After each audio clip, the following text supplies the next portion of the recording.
आपके पास देखो बुक होगी है ना, सोशियोलॉजी की।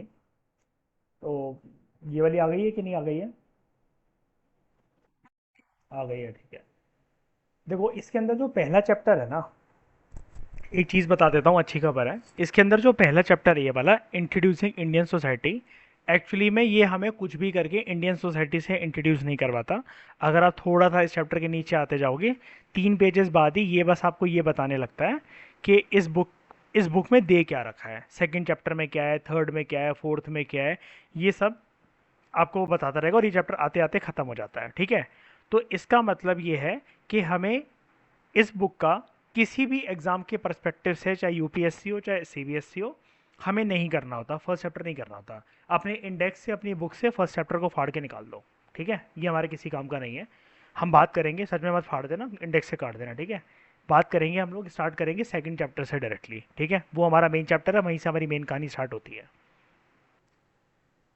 तो हम लोग आगे एकदम से बात करेंगे सेकंड चैप्टर में, जो कि हमारा इंपॉर्टेंट चैप्टर है, the demographic structure of Indian society, ठीक है। अच्छा चैप्टर है। इस बुक के सारे चैप्टर इंटरेस्टिंग है। बस इस बुक से ये एक्सपेक्ट मत करना कि आपको अदर एनसीईआरटीज़ की तरह कुछ इमेजेस के थ्रू समझाए। वो हमारा काम है, हम इसकी एनालिसिस करेंगे। इंडियन सोसाइटी का ब्रॉड पैरामीटर ना, आपको ब्रॉड पैरामीटर आपको पूरा का पूरा पता लग जाएगा ये दो बुक्स पढ़ने के बाद। फिर आपको यूपीएससी के जो सोसाइटी का जो सब्जेक्ट है ना, उसके अंदर कोई दिक्कत नहीं आने वाली। That's my personal promise. मुझे आगे बढ़ने से पहले, जैसा कि हम लोग हर चीज़ में टर्म्स को ब्रेक कर करके पढ़ते हैं, मुझे सबसे पहले बहुत रिलैक्स्ड तरीके से ये बता दो कि what do you mean by the term demography. क्या होता है डेमोग्राफी का मतलब?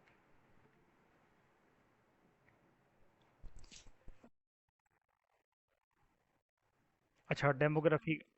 डेमोग्राफी का मतलब आप कह रहे हो पॉपुलेशन, और कुछ मतलब होता है क्या डेमोग्राफी का पॉपुलेशन के अलावा?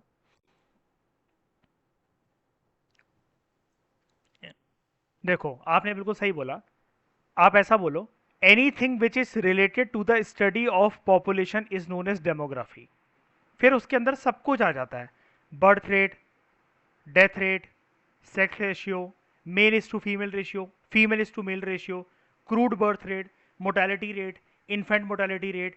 ये सारी चीज़ें हमें, जितने मैं ये पैरामीटर्स बोल रहा हूँ, ये सब चीज़ें हमें क्या बता रही हैं? सोसाइटी का एक स्ट्रक्चर ही तो बता रही है ना, कि कितने हजार बच्चे में से जो पैदा होते हैं वो जिंदा रहते हैं और बाकी मर जाते हैं। बच्चों को जन्म देते वक्त कितनी माएँ ज़िंदा रहती हैं और कितनी माएँ मर जाती हैं। इन सब चीज़ों से हमें क्या पता चलेगा?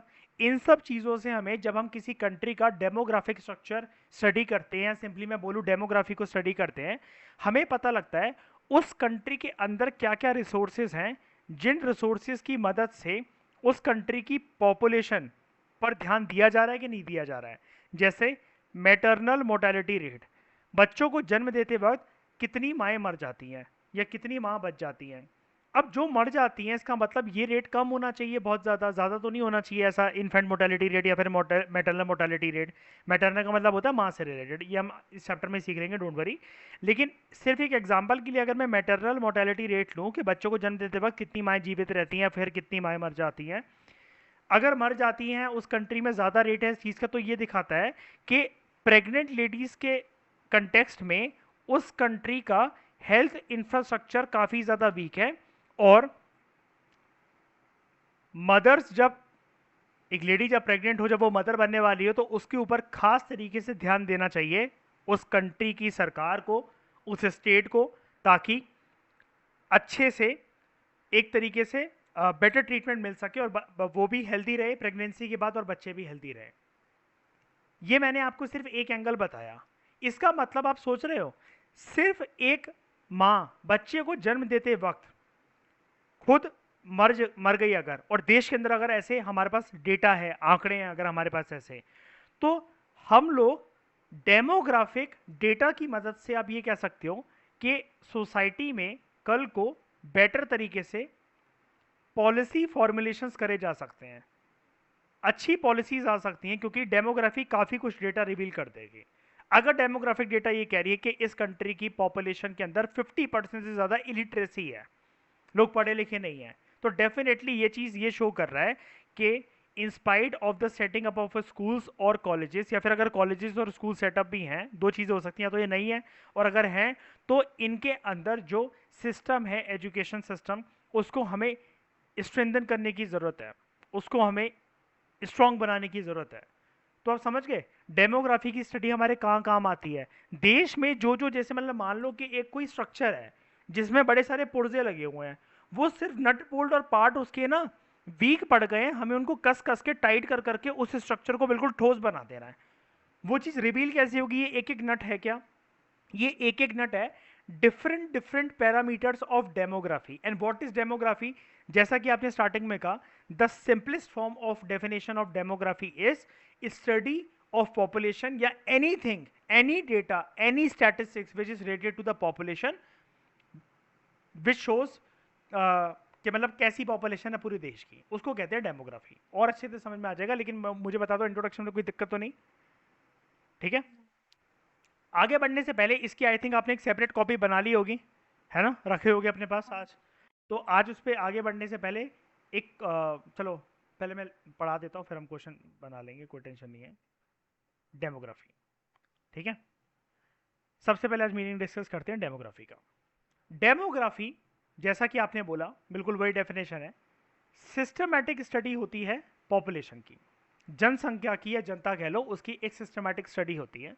ये जो टर्म है ये ग्रीक वर्ड से ओरिजिनेट हुआ है, और ये दो ग्रीक वर्ड से मिलकर बना है। कौन से हैं दो ग्रीक वर्ड्स? एक डेमोस, डेमोस का मतलब होता है पीपल, और ग्राफीन जिसका मतलब होता है डिस्क्राइब। तो अगर हम इन दो वर्ड्स को कंबाइन कर दें, डेमोग्राफी, इसका मतलब हम लोग डेमोग्राफी की स्टडी में लोगों को डिस्क्राइब करते हैं, उनके, अब साइकोलॉजी में तो कैरेक्टरिस्टिक फीचर को डिस्क्राइब करते थे ना, यहाँ पर हम लोग लोगों को करते हैं, ना कि इंडिविजुअल को। पूरी सोसाइटी को एज अ टोटलिटी हम लोग लेते हैं, और डिफरेंट पैरामीटर्स, उसकी हेल्थ कैसी है, एजुकेशन कैसी है, ठीक है, वहाँ पर मैटरनल मोर्टेलिटी रेट कैसा है, इन्फेंट मोर्टेलिटी रेट कैसा है, ठीक है, बर्थ रेट क्या है, डेथ रेट क्या है, ठीक है, और सेक्स रेशियो क्या है। ये सारी चीज़ें अगर आप पूरे सोसाइटी की कंबाइन कर दो, सोसाइटी में कौन रह रहा है? सोसाइटी में लोग रह रहे हैं। तो it is something which describes the nature of the people, the lifestyle of the people, या और पीपल ना कहकर आप ये भी कह सकते हो the entire picture of the society, ठीक है। तो कुल मिलाकर यहाँ पर लोगों के डिस्क्रिप्शन के बारे में बात करी जाती है। देखो, डिस्क्रिप्शन, घुमा फिरा के बात वहीं पर आ गई ना, सिस्टमैटिक स्टडी ऑफ पीपल या लोगों का डिस्क्रिप्शन, ठीक है। डेमोग्राफी इसके अलावा स्टडी करता है, जब लोगों के बारे में, समाज के बारे में हमें अगर डेटा चाहिए है, तो हम लोग सबसे पहले क्या देखेंगे? हम लोग कुछ ना कुछ ट्रेंड देखेंगे, कुछ ना कुछ प्रोसेसेस देखेंगे। ट्रेंड इन द सेंस कि हम ये तो देखेंगे ना, जैसे मतलब मान लो कि किसी कंट्री का डेथ रेट ऐसे है, कोविड आया, कोविड आया, और किसी कंट्री का डेथ रेट अगर मान लो कि 10% पे था, तो वो बढ़कर चला गया 70% पे, ठीक है। अब ये सामने हमारे डेमोग्राफी की स्टडी करके एक डेटा आ जाएगा। अगर हमें ये पता लग जाए कि डेटा तो हमारे सामने ना, नाउ व्हाट स्टेप्स और पॉलिसीज वी शुड फॉर्मुलेट, सरकार को अगर ये पता लग जाए, देन कोशिश करी जाएगी कि इसको कम करा जाए। अब मैंने ऐसा क्यों बनाया कम करा जाए? क्योंकि धीरे धीरे करके कम होता है। जैसा कि आपने देखा कि कोविड अभी पूरी तरीके से चला थोड़ी ना गया है, धीरे धीरे करके, लेकिन पहले से जितना 2020 में था उतना उससे तो कम ही है ना। तो मैंने ग्राफ क्यों बनाया? एक मिनट, ये थोड़ा सा गड़बड़ी वाला बन गया, इसको फिर से बना देते हैं। हाँ, मैंने ये ऐसा क्यों बनाया? बिकॉज यहाँ पर लिखा हुआ था कि डेमोग्राफी की स्टडी करके हमें ट्रेंड पता लगता है। जब ट्रेंड पता लग गया, तो जो मैं स्टेप्स और जो पॉलिसीज लेने वाला था, वही तो हो गए ना मेरे प्रोसेसेस, कि what processes I should follow to reduce COVID related deaths. Corona की वजह से जो लोग मर रहे हैं, मैं बीइंग एडमिनिस्ट्रेटर ऐसे क्या स्टेप्स लूं जिससे इसका इंपैक्ट पूरी तरीके से रूट के साथ खत्म ना करा जा सके, तो एटलीस्ट मिनिमाइज तो करा जा सके, ठीक है। तो डेमोग्राफी ना उन ट्रेंड्स, उन प्रोसेसेस को स्टडी करती है जो कि एसोसिएट होते हैं पॉपुलेशन के साथ, जिनका लेना देना होता है जनता के साथ। अभी ऐसे कौन से स्टेप्स होते हैं जिनका लेना देना होता है पॉपुलेशन के साथ, जनता के साथ? जैसे पॉपुलेशन साइज के अंदर चेंजेस देखना, मैं इसको अलग कलर से हाईलाइट करता हूँ। पॉपुलेशन साइज के अंदर चेंजेस को पता लगाना। Population size in the sense का मतलब क्या है कि जैसे अभी ये ऐसा बोला जा रहा है ना कि 2050 तक अगर इंडिया ने अपनी पॉपुलेशन को कंट्रोल करने के लिए कोई मेजर्स इंट्रोड्यूस नहीं करे तो India will stand at first number, कि इंडिया की largest, India will be denoted as the country with the largest population. China को ओवरटेक कर देगी, चाइना भी नंबर 1 पे आता है, उससे भी ज्यादा जनसंख्या हमारी हो जाएगी।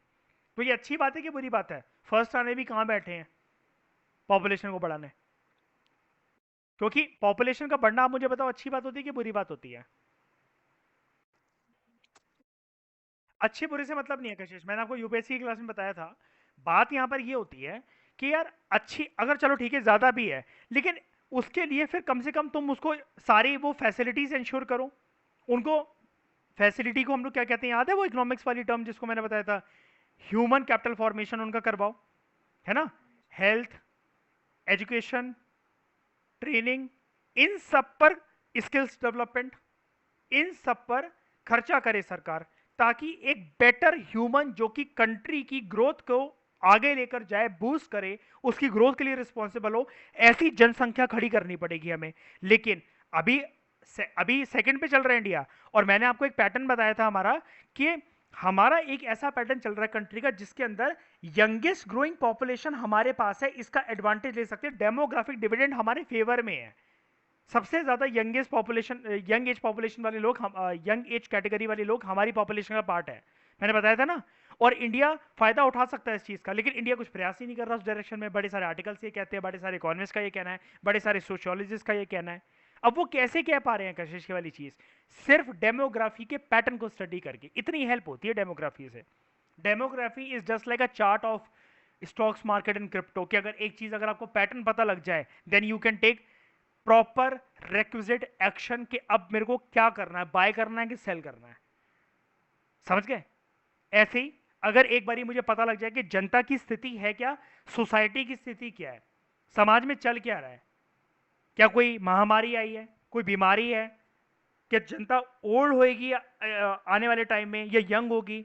ओल्ड होगी तो मेरे को और क्या स्टेप्स लेने चाहिए? जैसे चाइना की पॉपुलेशन ओल्ड हो रही थी, तो मैंने आपको बताया था ना, चाइना अभी तक, आप बचपन में सुनते हो कि कशिश, कुछ सालों पहले तक, कि 2 चाइल्ड पॉलिसी फॉलो करता था। 2 चाइल्ड पॉलिसी, कि 2 से ज्यादा बच्चे अगर आपने पैदा करे तो you will be heavily penalised. But now China is following the 3 child policy, क्योंकि चाइना को पता लग गया था डेमोग्राफिक पैटर्न को स्टडी करके उनके कंट्री का, खुद के कंट्री का, कि हमारी जो पॉपुलेशन है वो ओल्ड एज की तरफ बढ़ रही है।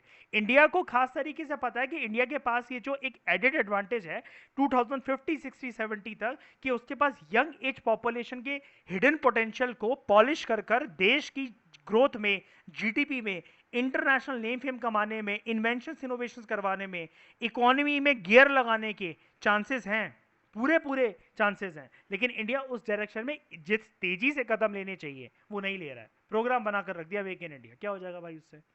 ठीक है, हमारे देश में मेन दिक्कत रहती है जॉब्स, अनएम्प्लॉयमेंट, एजुकेशन होने के बाद भी अनएजुकेटेड होना। समझ रहे ना, कि मतलब पढ़ा लिखा गवार जिसको कहते हैं, ये हमारे देश की मेन दिक्कत है। तो ये सब चीजें हमें पहले तो ट्रेंड, जैसे होता ना, बीमारी को तो तब दूर करोगे ना जब बीमारी के बारे में पता हो, तो उसके लिए कोई अच्छा डॉक्टर हायर करोगे। यहाँ पर बीमारी को पता लगाने वाला जो डॉक्टर है ना, वो डेमोग्राफी है।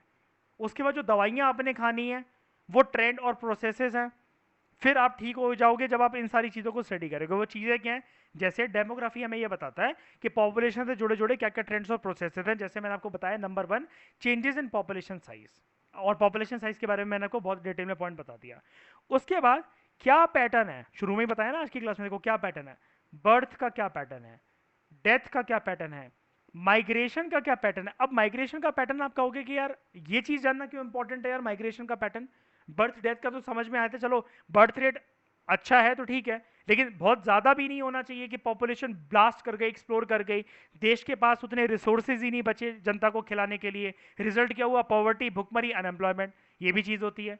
या तो पोटेंशियल इतनी हो कंट्री के पास कि सबका पेट भर सके तो भाई बूम करते जाओ पॉपुलेशन को, उनको स्किल देते जाओ, ट्रेनिंग देते जाओ, बढ़ाते जाओ अपनी कंट्री की जीडीपी। लेकिन ये कहना बहुत आसान होता है, आप भी समझते हो इस चीज को, है ना। डेथ रेट अगर ज्यादा हाई है, दिस इज अ चिंता का विषय। क्यों चिंता का विषय? बिकॉज किसी भी कंट्री का डेथ रेट हाई होना इस चीज को सिंबलाइज करता है डेट उस कंट्री का हेल्थ केयर इंफ्रास्ट्रक्चर कोलैप्स कर गया है, अच्छा नहीं है, वो ज्यादा लोगों को नहीं बचा पा रहा। वो अलग बात है कि वहां पर ओल्ड एज पॉपुलेशन बहुत ज्यादा है, ये भी हो सकता है ना, डेथ रेट उस कंट्री का ऐसे ज्यादा हो सकता है कि उस कंट्री में ओल्ड एज पॉपुलेशन का ट्रेंड चल रहा है तो इसलिए डेथ हो रही है। लेकिन फिर भी हम लोग एक नॉर्मल अंडरस्टैंडिंग से यही इससे हिंट लेते हैं कि डेथ रेट ज्यादा होना अच्छी बात नहीं होती, there should be a balance between birth rate and death rate. लेकिन मैं आपसे मेन बात कर रहा था माइग्रेशन की। माइग्रेशन के डेटा, माइग्रेशन का स्टैटिस्टिक्स हमें यह रिवील आउट करता है दैट लोग ना इस देश को छोड़कर दूसरे देश जा रहे हैं, या फिर विद इन द कंट्री एक रीजन से दूसरे रीजन जा रहे हैं।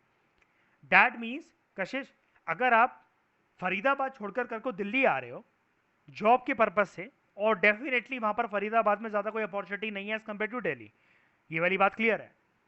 लेकिन अगर आप माइग्रेट कर रहे हो दैट मीन्स फरीदाबाद आपको, स्कूल आपका वहां पे, आपकी परवरिश वहां पे, 12th तक आप वहां पे, लेकिन फरीदाबाद इसका मतलब आपके अंदर ह्यूमन कैपिटल फॉर्मेशन नहीं कर पाए ना, वो रीजन वहां पर फेल कर गया ना, कि जो नीड्स आपको थी वो चीजें वहां पर नहीं मिल पाई ना, that is why you are migrating ना। इससे स्टैटिस्टिक्स हम हिंदुस्तानी तो सीरियस नहीं लेते, लेकिन इससे एक बेटर पॉलिसी ये बन सकती है कि डेफिनेटली भाई वो चीजें, वो डीयू का माहौल, वो कॉलेजेस, वो रेप्यूटेड इंस्टीट्यूट्स, वो आईएएस की तैयारी करवाने वाले कुछ कोचिंग सेंटर्स, अगर वो वहां आ जाएं कि 12th भी निकलवाते हैं, इसके बाद कॉलेज भी मेरा घर के पास हो जाए, वो हो जाए, तो क्यों आओगी दिल्ली यार? फिर यार फिर तो कोई रीजन ही नहीं है ना। बेस्ट टू बेस्ट फैसिलिटी, ठीक है, ऑक्सफोर्ड जैसे कॉलेजेस आपके घर के बगल में, आपके एरिया में, आपके रीजन में है, तो आप क्यों जाओगे बताओ, है ना। अब माइग्रेशन की बात, चलो तो ये तो मैंने लोकल लेवल पे करी, एक और बात कर लेता हूं मैं एम्प्लॉयमेंट की टर्म्स में माइग्रेशन। अगर जैसे कोई वर्कर है, वो ना यहां पर देखो रूरल एरिया को छोड़कर माइग्रेट कर रहा है अर्बन एरिया में, दैट मींस डेफिनेटली वो पर्सन कुछ स्किल एक्वायर करना चाहता था, जो कि या कमाना चाहता था, जिस तरीके से कमाई के साधन गांव में अवेलेबल नहीं थे, तो उसको शहर जाना पड़ा। That means this shows rural areas के अंदर कुछ कमी है, तभी तो लोग माइग्रेट कर रहे हैं। ये तो हो गई लोकल, मतलब देसी सिनेरियो की बात। अब इंटरनेशनल सिनेरियो की बात करते हैं। माइग्रेशन अगर एक कंट्री से दूसरी कंट्री होता है, हमारे देश के लोग अगर इस देश में नौकरी ना करके, इस देश में डॉक्टर ना बनके, इस देश में लॉयर ना बनकर, या कोई भी नौकरी ना कर कर वो बाहर जाने की सोच रहे हैं कि 12th हुआ मैं कनाडा निकल जाऊंगा, स्विट्जरलैंड निकल जाऊंगा, ऑस्ट्रेलिया निकल जाऊंगी, लोग ऐसा सोच रहे हैं, उनका मेंटेलिटी ये है। दैट मीन्स ये चीज ये शो करता है कि उस कंट्री ने अपनी जनता को एजुकेट करने के बाद भी, वो उधर की जनता को पता है कि यहाँ पर हमें जॉब मिलनी है नहीं हमारे पोटेंशियल के हिसाब से, तो फायदा क्या यहाँ पर रहकर, इतना महंगी इंजीनियरिंग कर कर, डॉक्टर की डिग्री पाकर, जब हमें इतने ही आउटपुट में बाहर हमारी अगर ज्यादा कदर और ज्यादा सैलरी बढ़ सकती है, तो डेफिनेटली हमें बाहर जाना चाहिए। लोगों के दिमाग में ही आएगा कशिश, ठीक है।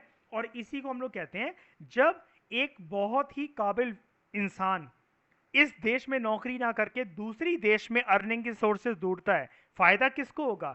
जीडीपी और इनकम की ग्रोथ जो होगी, मान लेते हैं ये इंडिया है, और यहां पर कोई भी कंट्री जैसे ए है, ऑस्ट्रेलिया है, ब्राजील मान लेते हैं, कनाडा मान लेते हैं, डेनमार्क मान लेते हैं, एबीसीडी मान लेते हैं, इन कंट्रीज में पर्सन जाना प्रेफर कर रहा है रेदर देन इंडिया, डॉक्टर बनने के लिए, लॉयर की डिग्री कंप्लीट करने के लिए, आर्टिफिशियल इंटेलिजेंस का कोर्स करने के लिए, कुछ भी करने के लिए।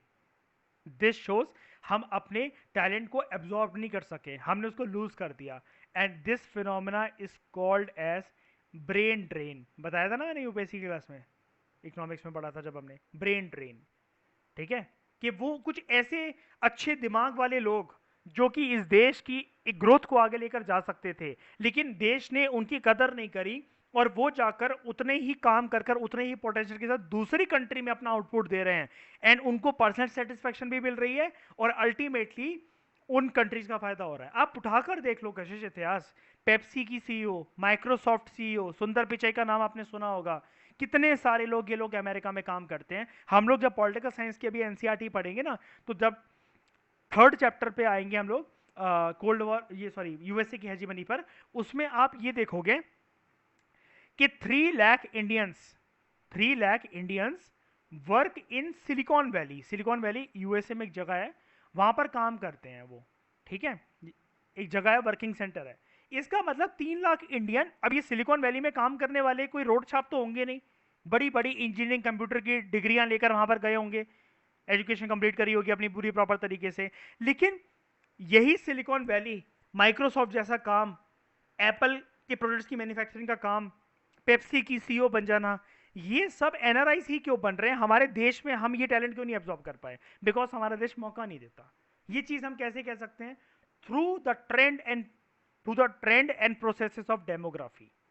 अब समझ गए कितना एडेड एडवांटेज होता है डेमोग्राफी का?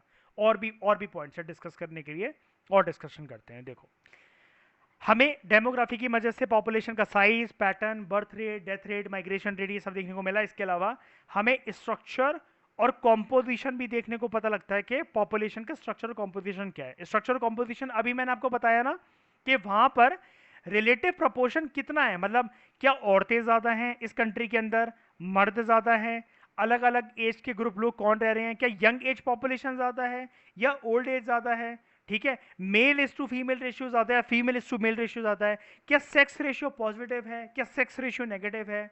ये सारी चीजें रिवील आउट होती है हमें। और जितना मैं रेशियो बोल रहा हूँ ना, आपको अभी बस कुछ क्लासेस रुक जाओ, अपने आप समझ में आ जाएगा, कोई टेंशन लेने वाली बात नहीं है। लेकिन आप ब्रॉडर कहानी आई थिंक आप समझ पा रहे होगे मैं क्या बोलना चाह रहा हूँ, कि डेमोग्राफिक ट्रेंड की मदद से हमें इतना कुछ डेटा रिवील हो जाता है। समझ गए? समझ गए? हाँ जी। पहला क्वेश्चन लिख लो जल्दी से फटाफट।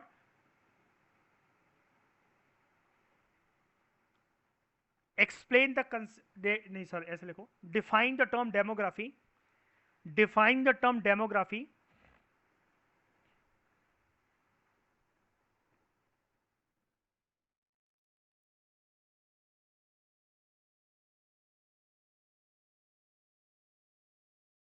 लिखा?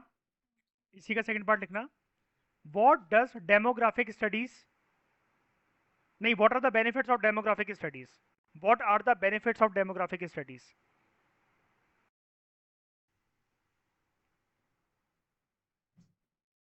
What are the benefits of demographic studies? समझ गए? अब जो बेनिफिट्स है ना, आपको मीनिंग तो पता लग जाएगा। जो बेनिफिट्स है ना, वो देख रहे हो? पहले आपको बोलना demography studies the trends and process associated with the population including, फिर इसको बना देना ए, या फिर जैसे हम लोग रोमन में ऐसा वाला बनाते हैं ना, मैं हमेशा ये वाला यूज करता हूँ। आप चाहो तो A 1 2 3 4 करके, changes in population, number 2 pattern of birth death and migration, number 3 structure and composition of the population such as women man and different age groups. ये आपके पास 3 पॉइंट आ जाएंगे। ठीक है, समझ गए? अगला क्वेश्चन लिख लो टॉपिक स्टार्ट करवाने से पहले। What are the different types और वेराइटीज ऑफ डेमोग्राफी? यहां पर देखो ये लिखा हुआ है, what are the different types और वेराइटीज ऑफ डेमोग्राफी।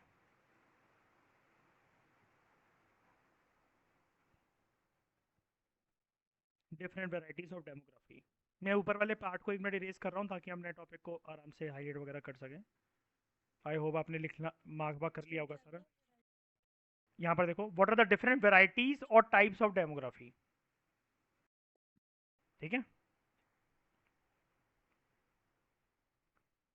तो दो तरह की होती हैं। सबसे पहले तो आप इनके नाम देख लो यहाँ पर। एक होती है फॉर्मल डेमोग्राफी, और दूसरी होती है सोशल डेमोग्राफी। ठीक है, सोशल डेमोग्राफी याद रखना, साइकोलॉजी की तरह इसमें कंफ्यूज मत कर देना कशिश के फॉर्मल और इनफॉर्मल लिखकर आ जाओ कहीं, वो अलग चीज थी।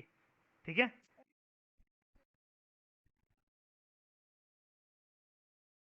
हाँ हाँ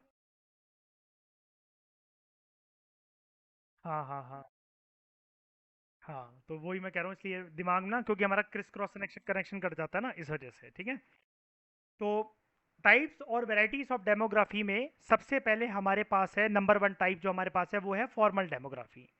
फॉर्मल डेमोग्राफी क्या होता है? मैंने आपको साइकोलॉजी में भी ये चीज बताई थी कि कोई भी चीज जो फॉर्मल तरीके से करी जाए, फॉर्मल तरीके का कोई भी चीज वो होती है जो स्किल के साथ एक्सपर्ट उसके लिए चाहिए होता है, जो लेबोरेटरी कंडीशंस में करी जाए। तो इसका मतलब formal demography something which is largely quantitative field, which is a largely quantitative field. Quantitative field का यह मतलब होता है कि यहां पर एक तरीके से क्वांटिटी पे फोकस करा जाता है, कितना, कितनी पॉपुलेशन, कितना डेटा। यहां पर इसका मतलब ये क्या होता है, क्योंकि ये फॉर्मल होता है तो यहां पर precise, pin point, selected topics के ऊपर स्टडी करी जाती है, उसके ऊपर डेटा कलेक्ट करा जाता है। बताओ कोई दिक्कत है तो? ठीक है, it is a largely quantitative field, मतलब वो कह रहे हैं ज्यादातर ये ना क्वांटिटेटिव फील्ड होती है। ठीक है, जबकि सोशल डेमोग्राफी जो होती है, जैसा कि नाम से ही पता चल रहा है, लेकिन यहां पर देखना सोशल डेमोग्राफी के और क्या मीनिंग है। सोशल डेमोग्राफी, नाम तो सोशल है, लेकिन it focuses on social, economic और political aspects of the population, कि जनता का social nature, social lifestyle, economic earning opportunities, economic liberty या पॉलिटिकल वे ऑफ लाइफ कैसी है। जब हम ये सोशल, इकोनॉमिक, पॉलिटिकल की बात करते हैं तो बेसिकली हम लोग बात कर रहे होते हैं सोशल डेमोग्राफी की।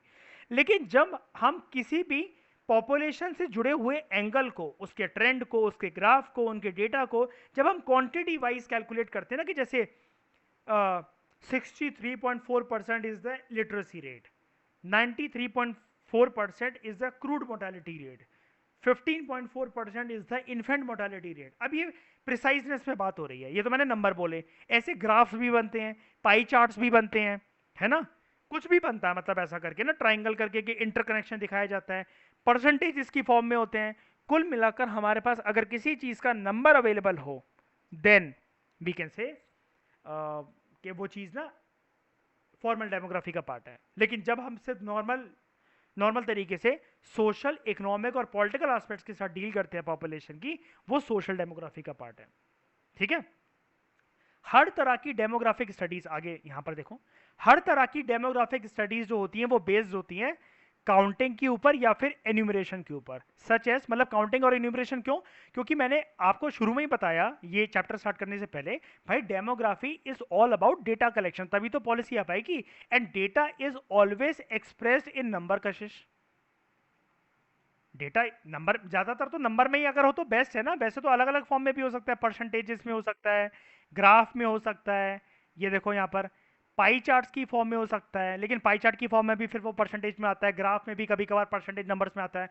घुमा फिरा के बात यही आ जाती है कि हमें कुल मिलाकर आंकड़े चाहिए होते हैं सारी चीजों को, होता हो चाहे परसेंटेज हो, चाहे कुछ हो, कुछ तो वो रिवील कर ही रहा है ना, वो चीज कुछ तो रिवील कर ही रही है ना।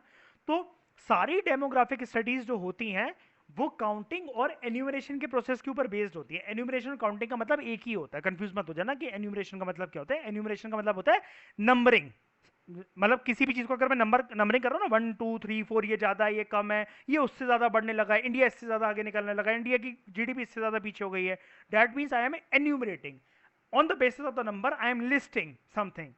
ठीक है, अब ये कैसे हो सकता है?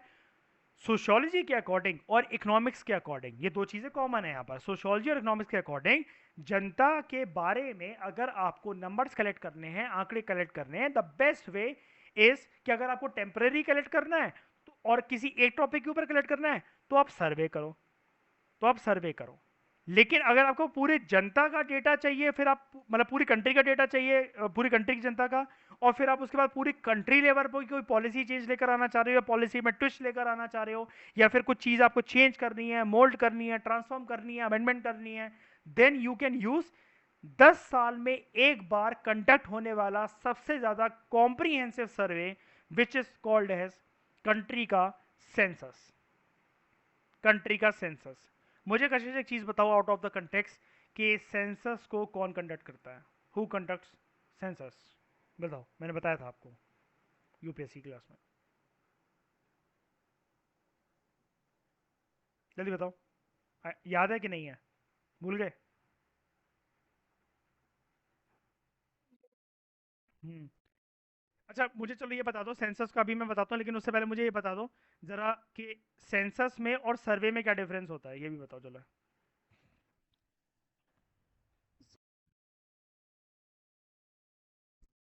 अच्छा, घर आके लेते और सेंसस और सर्वे में क्या मतलब, मेल कर दे, व्हाट्सएप कर देते आपको कि जरा ऑनलाइन आओगे? तो अरे कशिश, कैसे याद कर रहे हो? दोनों चीजें वही हैं। ये सिर्फ क्या होता है, किसी भी एक टॉपिक के ऊपर लिया जाता है, या स्कूल में भी तो यार मतलब सर्वे होता है, स्कूल वाले प्रोजेक्ट देते हैं कि भाई सर्वे बना कर लाओगे कितने लोग इस वैरायटी का शैम्पू, चप्पलें, जूते और ये सब यूज कर रहे हैं। सर्वे किसी भी चीज़ का हो सकता है। आपको अपनी ब्रांड लॉन्च करनी है कोई, आप कोई एक लेडीज ड्रेस का एक शोरूम लॉन्च करना चाहते हो, जिसमें आप ये देखना चाहते हो कि मेरे आसपास की सोसाइटीज के लेडीज के लड़कियों के शौक क्या है, what kind of dressing sense will they prefer, किस तरह की पार्टीज में हमारे एरियाज में होती हैं, तो वो पार्टी वियर ड्रेसेस क्या मतलब क्या चीज होगी, उसके बेसिस पर आपने डेटा कलेक्ट करा, तो ये एक टॉपिक हो गया। लेकिन क्या इसका कुछ नेशनल लेवल से लेना देना है? Survey can be conducted for anything, anything. अब बिग बाजार या इधर उधर जैसे जाते होगे जहां पर ये फूड कोर्ट का सामान मिलता है, तो वो टेस्टिंग प्रोडक्ट्स नहीं रखते हैं कि मैडम ये कोई नए चिप्स आए हैं जरा आप ट्राई करेंगे, ये नई चीज आई है जरा आप ट्राई करेंगे, नया शेक आया है जरा आप ट्राई करेंगे। वो क्या कर रहे हैं, वो ट्राई करवाकर जो बंदी या बंदा वहां पर होता है वो रिपोर्ट ले लेता है, कंपनी को जाकर बताता है कि आज 90% लोगों को इसका टेस्ट पसंद आया, या फिर 90% लोगों को, 10% लोगों को नहीं आया। समझ गए? सर्वे किसी भी चीज के ऊपर हो सकता है, किसी भी टॉपिक के ऊपर हो सकता है। लेकिन सेंसस में हम लोग क्या करते हैं, सेंसस एक ऐसा सर्वे होता है, सेंसस भी एक सर्वे ही होता है। when you conduct survey not on one single topic but on multiple topics, and this reveals the picture of the entire country।